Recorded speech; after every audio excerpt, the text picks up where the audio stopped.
శుభ వివాహ కలెక్షన్స్, పెళ్లి షాపింగ్ పై భారీ బహుమతులు, పెట్టుబడి చీరలపై ప్రత్యేక ఆఫర్లు.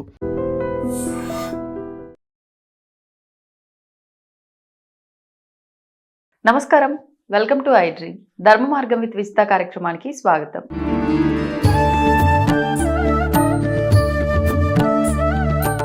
నమస్కారం గురుగారు. శ్రీమాత్రే నమః. శ్రీ గురుభ్యో నమః. గురుగారు, ఎవరైనా చనిపోయిన వ్యక్తి అదే కుటుంబంలో, ఆడవారు కానీ మగవారు కానీ, మళ్ళీ అదే కుటుంబంలో జన్మిస్తారు అనే ఒక విశ్వాసం చాలా గట్టిగా ఉంటుంది ప్రతి ఒక్కరిలోనూ కూడా.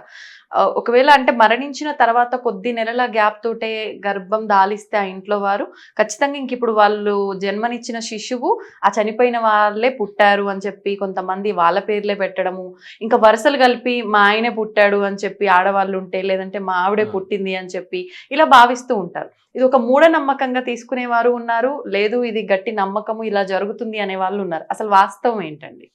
ఇది కూడా కర్మ సిద్ధాంతానికి రిలేటెడ్ ఏనన్న ఈ ప్రశ్న కూడా. మనకి రుణానుబంధ రూపేణ పశు పత్ని సుతాలయ, మన పూర్వజన్మ సుకృతం నుంచి ఈ జన్మలో మనకు దొరికేటువంటి వాళ్ళు ఎవరు అంటే ముగ్గురు.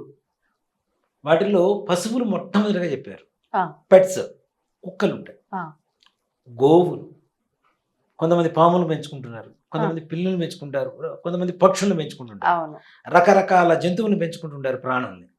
పత్ని భార్య, సుతాలయ పిల్లలు. ఇక్కడ ఈ జన్మ సుకృతం మన కొడుకే పుట్టాడు, పూర్వజన్మ సుకృతం. అది కూడా ఇందాక మనం చెప్పుకున్నట్టుగా పూర్వజన్మలో మనిషి అయి పుట్టాడా వీడు, గ్యారంటీ లేదు. మనిషి పుట్టాడు అన్న గ్యారంటీ లేదు. ఇక్కడ ఇంకోటి కూడా ఏంటంటే మనిషి జన్మ ఒక్కసారి ఎత్తుతారని చెప్పి చాలా మంది చెబుతుంటారు. అది అవివేకం. అవివేకం అది. దేనికంటే ఇటీవల జరిగినటువంటి కొన్ని సందర్భాల్లో మనకు వీడియోస్ కూడా చూస్తూ ఉంటాం మనం. ఎక్కడో ఒక పిల్లవాడు పుట్టి ఒక 3 ఏళ్ల తర్వాత నాది ఈ ప్రాంతం కాదు, నేను పలానా చోట పలానా అతని అమ్మాయి భార్యని, భర్తని, నేను పలానా వాళ్ళ కొడుకుని ఈ వ్యాపారం చేస్తూ ఉంటాను, నాది టీవీ షాప్ ఉంది, నేను టీవీ రిపేర్ షాప్ ఉంది అని చెప్పి అక్కడికి వెళ్ళి వెతికితే ఇతను చెప్పినవన్నీ అక్కడ ఉన్నాయి. నిజం, చూసాం ఒక 2-3 సందర్భాలు చూసాం. అట్లా 2-3 సందర్భాలు, ఒకటే కాదు 2-3 సందర్భాలు. అంటే పూర్వజన్మ. ఇక్కడ మాకు తెలిసిన గురువు గారు ఒక ఆయన ఉన్నారు నాన్న. మేము వేదం నేర్చుకోవడానికి స్మార్థం అంటాం. మేము నేర్చుకునేదాన్ని స్మార్థం అంటే పురోహితం, ఈ పెళ్లిళ్ళు, గృహప్రవేశాలు, ఇవి ఏవైతే ఉంటాయో వీటిని స్మార్థం అంటాం. ఇవి నేర్చుకోవడానికి తక్కువలో తక్కువ ఒక 3.5 సంవత్సరాలు పడుతుంది. తక్కువలో తక్కువ. కాస్త నిదానంగా నేర్చుకుంటే 5 సంవత్సరాలు పట్టే వాళ్ళు ఉన్నారు. మహా అయితే 4, 3.5, 3 ఏళ్ళు. నాకు 2.5 years పట్టింది. నేను అనుకున్నా, అమ్మ 2.5 yearsలో పూర్తి చేసుకున్నారు, అబ్బా గ్రేట్ రా అనుకున్నాను నేను. అంటే ఒక చిన్నప్పుడు ఒక ఇది గర్వంగా ఉంటుంది కదా నాన్న, మనం కాస్త తొందరగా నేర్చుకున్నాం. నేను మా గురువు గారి దగ్గర ఒక విద్యార్థి ఉన్నాడు. ఆల్రెడీ అతను నాకంటే 1 year సీనియరు. నేను జాయిన్ అయిపోయిన తర్వాత 6 months తను నేను ఈక్వల్ అయిపోయాం. అంటే మీరు ఫాస్ట్ గా నేర్చుకున్నాం. అంటే తను 1 yearలో నేర్చుకునేది మొత్తం, 1.5 yearలో నేర్చుకున్నది మొత్తం 6 monthsలో నేను నేర్చేసుకున్నా. చాలా ఫాస్ట్ వచ్చింది అనుకున్నాను నేను. మిగిలిన 2 years నేర్చుకున్నాను, అయిపోయింది. కానీ అంటే ఒక గర్వం అనేది ఉంటుంది కదా, నాకు తొందరగా వచ్చిందని. ఇలాంటి గర్వాన్ని అణగదొక్కడానికి భగవంతుడు ఉంటాడు పైన గ్యారంటీగా. నువ్వెంతరా, బిషానా అంత నువ్వెంతరా అని. ఒక వ్యక్తి 6 నెలలలో స్మార్థం మొత్తం పూర్తి చేసిండు అన్న. 2.5 years బట్టి అదే తక్కువ, చాలా తక్కువ టైం అనుకున్నా. మా గురుగారు కూడా అనేవాడు, నువ్వు ఏకసంతాగ్రహ ఒక్కసారి చెప్తే వచ్చేస్తుంది, నీకు చాలా బాగా చదువుకుంటావురా. మా అమ్మ దగ్గరకు వచ్చి మరీ పూడేవారు మా గురువు గారు. వాడికి మా వాడు మంచిగా చదువుకుంటాడమ్మా, ఒక్కసారి చెబితే వచ్చేస్తుందమ్మా అని. అలాంటిది 6 monthsలో నేర్చేసుకున్నాను. ఎలా సాధ్యపడింది అంటారు? నేను అడిగాను మా గురుగారు, నాకు డౌట్ వచ్చి అడిగా, గురుగారు నాకు 2.5 years పట్టింది కదా, వాడు 6 monthsలో ఎలా వచ్చింది అని అన్నా. వాడు పూర్వజన్మలో చదువుకొని దాన్ని వాడుకోకుండా చనిపోయాడురా, ఈ జన్మలో ఒక్కసారి గుర్తు చేసుకున్నాడు, వచ్చేసిందని చెప్పాడు. జస్ట్ ఒక్కసారి గుర్తు చేసుకున్నాడు, నెవరు వేసుకోవడం అంటాం కదా, ఒక్కసారి వెళ్ళవేసాడు, వచ్చేసింది వాడికి అని చెప్పారు ఆయన. అంటే పూర్వజన్మ అనేటువంటిది, మరి పూర్వజన్మలో వేదం చదువుకున్న వాడు అయితే మళ్ళీ ఈ జన్మలో వేదం చదువుకోవడానికి మనిషిగా పుట్టింది. కుక్క అయితే వేదం చదువుగా పూర్వజన్మలో, నక్కైనా వేదం చదువుగా. అంటే పూర్వజన్మలో మనిషి పుట్టాడు, ఈ జన్మలో కూడా మనిషి పుట్టాడుగా. చాలా మంది చెబుతుంటారు ఒకటే జన్మ ఉంటుంది, మనిషి జన్మ, మిగిలిన అంటే 7 జన్మలు అని, మొత్తం మిగిలిన 6 జన్మలు నక్కయ్య కుక్కయ్య పుడతారని చెప్పి రకరకాల. నక్కయ్య కుక్కయ్య పుట్టకూడదని లేదు, మనిషిగా పుట్టినవాడు మరలా మరుసటి జన్మలో మనిషిగా పుట్టకూడదని అంతకంటే శాస్త్రం లేదు. దాంట్లో అనుమానం లేదు, మనిషి పుట్టవచ్చు. అందుకని మనం భార్య, పిల్లలు, జంతువులు ఇవి కూడా ఉమ్, మన కర్మ సంతానమే. ఆ. ధర్మ సంతానం కాదు, కర్మ సంతానం అనేది చదువుతాను తప్పనిసరిగా. ఉమ్, ఎట్లా అంటే మనకి కుక్కను తెచ్చుకుంటాం, ఉమ్, అది ఉండేది 14 ఏళ్ళు. అవును. పావురం తెచ్చుకుంటాం, అది ఉండేది 8 ఏళ్ళు 7 ఏళ్ళు బతుకుతాం. ఆ, అవునా అని తెలిసి కూడా దాని మీద మన పిల్లల కంటే విపరీతమైన ప్రేమను పెంచుకుంటాం. అవును.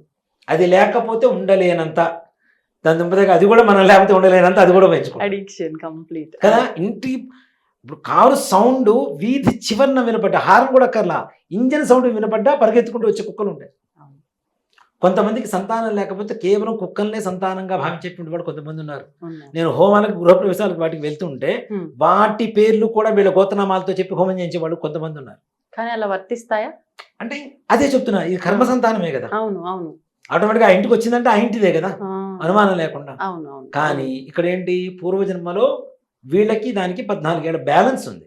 ఉమ్, ఆ బ్యాలెన్స్ కంప్లీట్ చేసుకోవడానికి ఈ జన్మలో వీళ్ళ కుక్క రూపంలో వీళ్ళకి వచ్చి కూర్చుంది, తిన్నది, ప్రేమ చక్కగా అనుభవించింది, దాని కాలం తింది, వెళ్ళిపోయింది.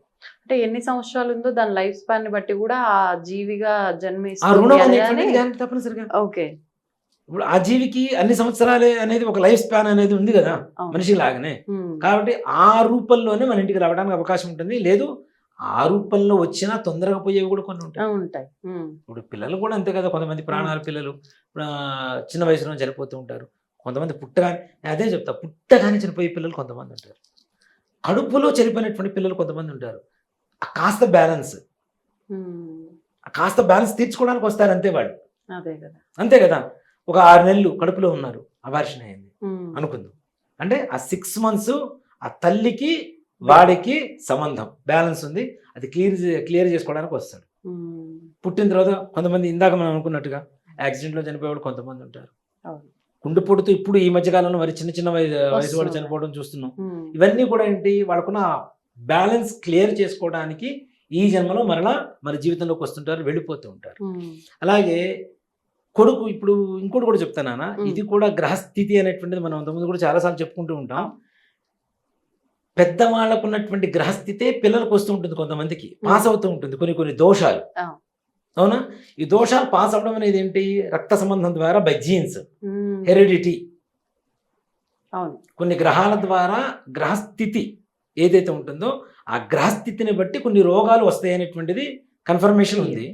అదే గ్రహస్థితి పెద్దవాళ్ళ దగ్గర నుంచి పిల్లలకు వస్తుంది కాబట్టి వాటి ద్వారా వచ్చేటువంటి హెల్త్ ప్రాబ్లమ్స్, హెరిడిటీ ప్రాబ్లమ్స్ వస్తూ ఉంటాయి. ఉమ్, ఇక్కడ హెరిడిటీ ఏంటి, రోగాలు కాదు, రోగాలు కాదు. గ్రహస్థితి మెయిన్. ఓకే. అలాగే ఇప్పుడు తాతగారి పోలికలతో కొంతమంది పుడుతుంటారు, ఉమ్, ఉమ్, అవును. తండ్రి పోలికలతో కొంతమంది పుడుతుంటారు. అవును. ఇప్పుడు నిజంగా మా పెద్ద కొడుకు ఉన్నాడు, ఉమ్, మా నాన్న, ప్రింట్.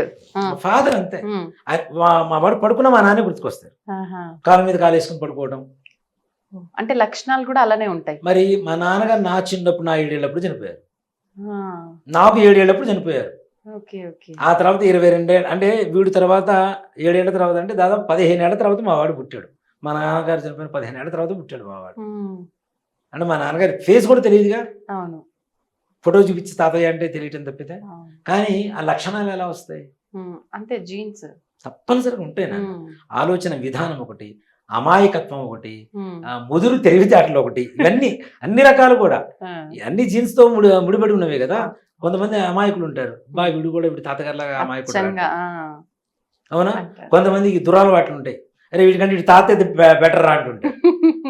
అవును. అంటే ఒక ఇది ఉంటుంది నాన్న, ఉమ్, తండ్రి అడుగుతాట, నువ్వు నన్ను మంచి అనిపిస్తావా అని. ఉమ్, ఎందుకు అనిపించాను నాన్న, నువ్వు 10 మందితో తిరిగితే నేను 11 మందితో తిరుగుతా, వీడికంటే వీళ్ళ నాన్న బెటర్ అంటారు, ఉమ్, వీడికంటే వీళ్ళ నాన్న బెటర్ అంటారు కదా అంతేగా. అని నేను మంచి అనిపిస్తానంటే అటు కొడుకు, అంటే అట్లా ఉంటుంది. చూడండి మంచి పేరుని కూడా ఎలా మార్చేసారు. అందుకని కాబట్టి ఇవి మనకి కర్మ సంతానం, ధర్మ సంతానం అనేటువంటి విషయానికి వస్తే, ధర్మ సంతానంతో పాటుగా కర్మని తీసుకొని వచ్చేటువంటి వాళ్ళు ఎక్కువ మంది ఉంటారు. మన పూర్వీకులు మన వంశంలో మరలా పుట్టకూడదని ఎక్కడా ఇది లేదు నాన్న. అవే లక్షణాలు, దీన్ని ఇంకో దాంతో కూడా లింకప్ చేసుకోవచ్చు మనం. మన పెద్దవాళ్ళు ఓ గ్రహస్థితి ఉన్నప్పుడు అయిపోయింది, చనిపోయారు వాళ్ళు, అవునా. అదే గ్రహస్థితి పాస్ అవుతున్నప్పుడు అవే లక్షణాలు, అవే అలవాట్లు, అవే ఆలోచన విధానాలు కూడా వస్తాయి కదా. వస్తాయి. అప్పుడు కూడా మనం ఏమనుకుంటాం, మా తాతగారు అనుకుంటాం, అవును, వీడి జన్మ వీడిదే, అంతే, ఆయన జన్మ ఆయనదే, పెద్ద ఆయనదే, కానీ అలవాట్ల ద్వారా మరలా మనం పునరాలోచన చేసుకుంటున్నాం, ఈయన మా తాతగారేమో అని. అవును. ఇక్కడ గ్రహస్థితి ఏదైతే మనం ముత్తాతల తాతల దగ్గర నుంచి వస్తూ ఉంటుందో, పాస్ అవుతుంటుందో, వాటి ద్వారా వాళ్ళకు ఉండేటువంటి ఆలోచన విధానం అదే విధానం మన పిల్లలకు వస్తుంది. కాబట్టి తద్వారా కూడా మన పిల్లల్ని మన సంతానం, మన పూర్వీకుల సంతానం అనుకుంటుంటాం, అంటే వాళ్ళ రూపంలో వచ్చారని అనుకుంటాం. అవును. అవును. అదొక రకమైనటువంటి ఇది అవుతుంది. ధర్మ సంతానం అనేటువంటిది ఇది. కర్మ సంతానం ఏదైతే ఉంటుందో అది మాత్రం తప్పనిసరిగా రుణానుబంధం ఉంటే తప్పనిసరిగా తీర్చుకోవాల్సిందే. నాకు ఒక డౌట్, ఇప్పుడు మరణించిన తర్వాత వాళ్ళకి ఖచ్చితంగా కార్యక్రమాలు సంవత్సరం వరకు చేసేవి ఖచ్చితంగా ఆచరిస్తాము, తర్వాత మళ్ళీ ఏడాది చేస్తాము. ఈ ఇంట్లో సంతానంగా మళ్ళీ ఎవరైనా ఇప్పుడు జన్మిస్తే ఈ చనిపోయిన వారు ఇలా పుట్టారు అని అనిపించినప్పుడు బతుకున్న వాళ్ళకి చేసే విధానాలు ఆచరిస్తాము, చనిపోయిన వాళ్ళకి ఆచరిస్తాం కదా, ఇది ఎట్లా బ్యాలెన్స్ చేయొచ్చు అంటారు? కరెక్ట్ నాన్న. ఇక్కడ మీరు మంచి ప్రశ్న. ఇంతవరకు ఎవరికి ఇది పిచ్చి ప్రశ్న కాదు, చాలా లోతైన ప్రశ్న. ఒక మాట చెప్పాలంటే ఎవరికి తట్టనటువంటి ప్రశ్న. ఒక తండ్రి చనిపోయాడు, అదే రూపంలో ఒక కొడుకు పుట్టాడు. పుట్టినటువంటి వాడికి ఇవన్నీ పుట్టినప్పటి నుంచి ఏమేం చేయాలో అన్ని చేస్తున్నాం, కానీ చనిపోయిన తండ్రికి మాత్రం అవి మాత్రం చేస్తున్నాం. ఇక్కడ మరి తండ్రి రూపంలో, అంటే కొడుకు రూపంలో తండ్రి పుట్టాడని మనం అనుకుంటూనే తండ్రికి ఎలా చేస్తాం అనేటువంటిది ఒక ఆలోచన. ఇక్కడ సజీవంగా మన కళ్ళ ముందు ఏదైతే జరిగిందో అది మనం యాక్సెప్ట్ చేయాలి. అవునా? తండ్రి చనిపోయాడు మన కళ్ళ ముందు, మనకి తెలుసు, ఆత్మ ప్రయాణం చేస్తుందని తెలుసు, ఒక స్థానాన్ని పొందిందని తెలుసు. మరలా ఇంకొక జన్మ ఏదైతే ఉందో, నెక్స్ట్ పిల్లలు రూపంలో ఉందో, ఇక్కడ సజీవంగా ఇక్కడ కనబడుతున్నారు కదా. అవును. వీళ్ళకి చేయవలసింది వీళ్ళకి చేయవలసింది, వాళ్ళకి చేయవలసింది వాళ్ళకి చేయవలసింది. చేయకపోతే వీడికి కరెక్ట్ అయినటువంటి దారి దొరకదు, ఉన్నవాడికి కరెక్ట్ అయిన దారి దొరకదు. అర్థమైందా? ఇదే కర్మ. వాడికి చనిపోయినటువంటి వాళ్ళకి కర్మ చేయకపోతే బ్రతుకున్న వాడికి కర్మ గారిపోతుందని చెప్తా. వీడికి జీవితం లేదు, జీవనం లేదు. కాబట్టి అది చేయవలసిందే, ఇది చేయవలసిందే. నిజంగా చాలా గొప్ప ప్రశ్న ఇది మాత్రం. అంటే ఎవరి బాధ్యత వాళ్ళు బ్యాలెన్స్ చేయాల్సిందే, మన కళ్ళ ముందు కనిపిస్తున్న వాటికి సంబంధించి. అంతే కదా నాన్న మరి. ఓకే, సంతోషం అండి, చాలా చక్కటి వివరణ ఇచ్చారు. ధన్యవాదాలు. శ్రీమాత్రే నమః. శ్రీ గురుభ్యో నమః. తవ్వుతున్న శివలింగం సరే, దాన్ని అట్లా కప్పేసేయండి, చూపించదండి. Krishna is there. మూర్తి పూజ కాదు, సాక్షాత్ బ్రజేంద్ర నందన భగవాన్ ఉన్నారు మూర్తిలో. ఏమీ ఆశించకుండా ఆరాధించే వాళ్ళు కూడా ఉన్నారా ప్రభుజీ? నిజమైన భక్తి అంటే మనకు తెలియదు కాబట్టి